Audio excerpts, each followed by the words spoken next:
It's been a while since I've done my last haul video, and I finally accrued enough stuff to warrant another video. I thought today would be really fun to take a deep dive into what I've been up to with my wallet, what I've been spending all my money on. So let's get started.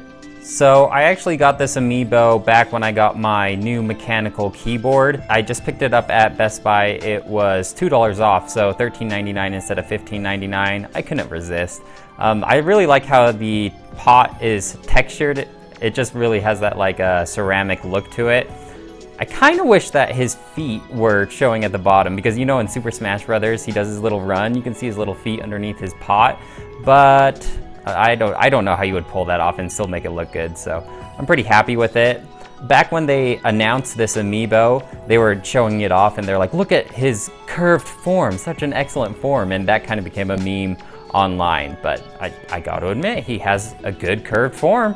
While we're on the topic of amiibos, I picked up this guy from GameStop. If you're a pro member, this isn't an advertisement or anything like that, but if you're a pro member, you get like $5 off any item for like once a month. And so I picked this guy up while I was doing another order from them, because anything under 35 you have to pay the shipping for. So I was just like, well, I need to use my coupon for something. So I picked him up.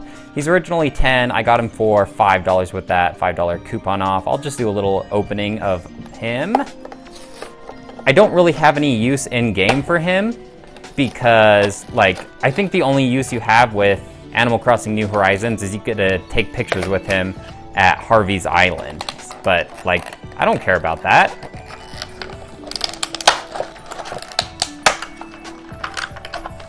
Ooh, it's kind of hard to get out. And as you obviously just saw, I'm not an in-the-box collector. I just think they look more clunky on my shelves when they're in the box, and they take up a lot more space. Let's just take them out. I'm not gonna resell these anyway. They're more just for me, so take them out. This is Blathers. The Animal Crossing amiibo line didn't do too well from my understanding. That's why they're a lot cheaper than most other amiibo. You can usually find these for $5 to $10 depending on where you look. I really like Blathers. I like in the game how he, like whenever you give him a bug, he does that little piano shock, like the dong. I just think it's funny. So, like I talked about earlier, GameStop was doing a sale where it's buy 5 pre-owned games, you get 50% off. And so I picked up 5 new games. I picked up Zelda Phantom Hourglass. This guy was originally, I think he was $30, so 50% off, only $15 for a Zelda game. I know that the Phantom Hourglass is the better version, or the better of the two DS Zelda games, but I'm excited to give this one a try, and if I like it, then maybe I'll start hunting down the Spirit Tracks.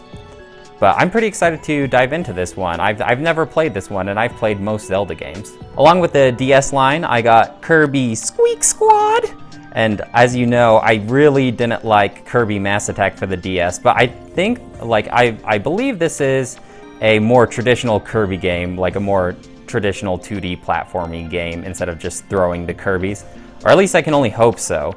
Now, GameStop kind of sucks with including the cases. That's more hit or miss. I want to say about 25% of the time I don't get the case with it, so these are just on their own. I might have to find a case somewhere else. The rest are all Switch games. This one came with a case, but it's just this crappy GameStop case that they just come with. It doesn't have a picture or anything like that. Maybe I'll be able to print off a picture later. But this is Digimon Story Cyber Sleuth. And inside we have here. Now, I believe this is 2 games in one. I've never really played any Digimon games. I hear this is like Pokemon, but not. And I guess that's just Digimon as a whole. I'm excited to play that and give it a try. I hear it's a pretty long game, so it's a little daunting to dive into it, especially since there's 2 games. I just don't know if I have the time for this right now, so I'm gonna put this one on the shelf for a little bit. This is going in the backlog. Along that line, I also picked up Ni no Kuni, and I think this one has been made by Studio Ghibli's world-class animation and music by, is it just one guy? I don't know. Very big Studio Ghibli vibes here. This one did come with the case, so I'm pretty grateful about that. This one I picked up for only $12 as well because it was originally $24 and half off. I really like the inside picture with this case. I'm glad that it came with it. It adds a lot of detail. Here's the game itself. Ni no Kuni. I hear this one's also really long, so I'm a little, I don't know why I picked these up when I don't have time for them. It's because the call of the sale is too much for me. This one I could see myself playing a little sooner. It's Darksiders Genesis, and it's the newest Darksiders game. It's not quite like the other Darksiders games. Well, it's very much not like the other Darksiders games. This one is more like over the top view, and it's more Diablo-esque from what I understand. It did come with the case, but unfortunately GameStop, like the case that GameStop gave me has this gunk on it. It's kind of sticky and gross. I don't know if I'll be able to clean it up. It looks like the actual plastic itself is warped, so that's a bummer. But at least I have the artwork of the box. Here's what the inside looks like. We don't get inside art design like we did with Ni no Kuni.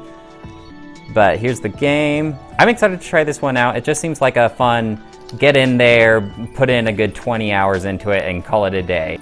I also am a big fan of Darksiders. I have the first one and the second one for Switch. The second one didn't run too hot, but I did play through all through of both of the games, and I'm excited to give this one a shot. That's it for the GameStop haul. The rest of these are from a classified app that's used around my area, kind of like a Craigslist. Through it, I like check it all the time. Like I can't help just pulling out my phone every hour and just seeing if there's any new listings for any new Nintendo things or gaming things, amiibos, whatever. And my hard work paid off because I found this 2DS. It's not the new 2DS that I recently picked up. It's the old 2DS. This thing, I always joke about it and I call it like the door stopper because it has like this wedge right here where it like tapers from big to little. And I've never had one of these before. I kind of scoffed at these earlier when the 3DS line first came out because it's so big and bulky and awkward. But these are really nice devices for children, I think, because you don't have that hinge to break. They're pretty solid, and I'm excited to play this. I recently picked up WarioWare Gold for the 3DS. Maybe not recently. It was probably like a couple months ago. And I think I'm going to play on this guy because I'm less concerned about the screen for this one.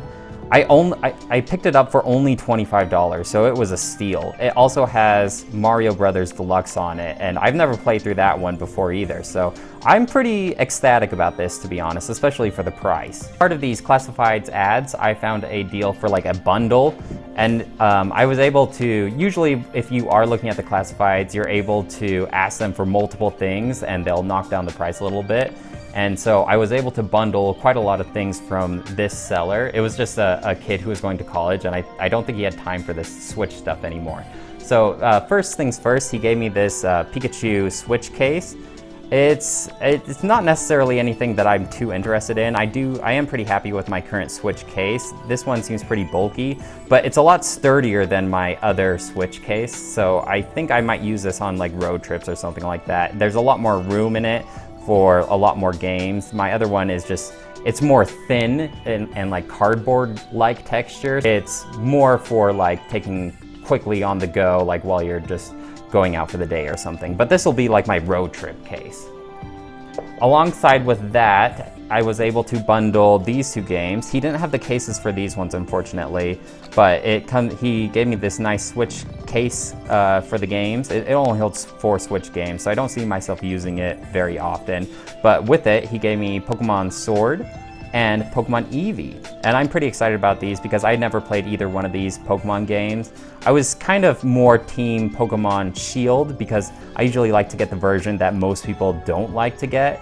But I'll take Pokemon Sword. There's really not much of a difference from my understanding, or at least there wasn't for the other Pokemon games. And alongside that line, I did want Pokemon Eevee, so I'm glad I got that one instead of Pikachu. And I'm excited to play these. I don't know why I keep picking up these huge, long JRPG games, but I do, and so I will have hours and hours of entertainment when I finally do feel like taking them on. So alongside those two games, he has a case for this one. It's Monster Hunter Generations Ultimate, And I did play Monster Hunter World on the PS4, but I kind of dropped it off after 2 or 3 hours because that game's more for playing online with other people. And this one might be as well, but I heard World was like a good jumping on point for Monster Hunter. That one never really clicked with me because I just had to stay rooted to the TV all the time, and if I'm playing a big long game such as this, such as Monster Hunter, I want it to be handheld. So maybe since this is on the Switch, I'll probably be more likely to give this one a shot. I'm glad that he had the case for it, and inside here we have the game. Not quite a JRPG turn-based game, but this is a very long game from what I understand. And last but not least, he also gave me Tales of Vesperia Definitive Edition. And I don't know anything about this game, to be honest. He just kind of bundled it all up with his other games. I got all of this stuff for only $70, so I'm pretty excited about that. I'm always looking to add to my collection, so I will touch this Tales of Vesperia years down the line, I'm sure. And I don't know anything about it, but if it is your favorite game, please let me know why I should play it first. All right, guys, that's it. That's what I've been up to wallet-wise. I hope that you found it entertaining. Please let me know if I picked up any of the games that you guys are just absolutely in love with. I know from my experience, almost every single game has a passionate crowd about it. So champion your game, tell me why I should play it first, tell me why I should do a casual review on it next, and I would love to hear from you guys. So let me know in the comments down below. As of right now, I'm on Paper Mario Origami King, so I will be playing that next, and we'll be diving into this huge long backlog. It's never ending, and if my addiction to deals has anything to say about it, it never will. So that should be all for today. Thanks for watching. Bye!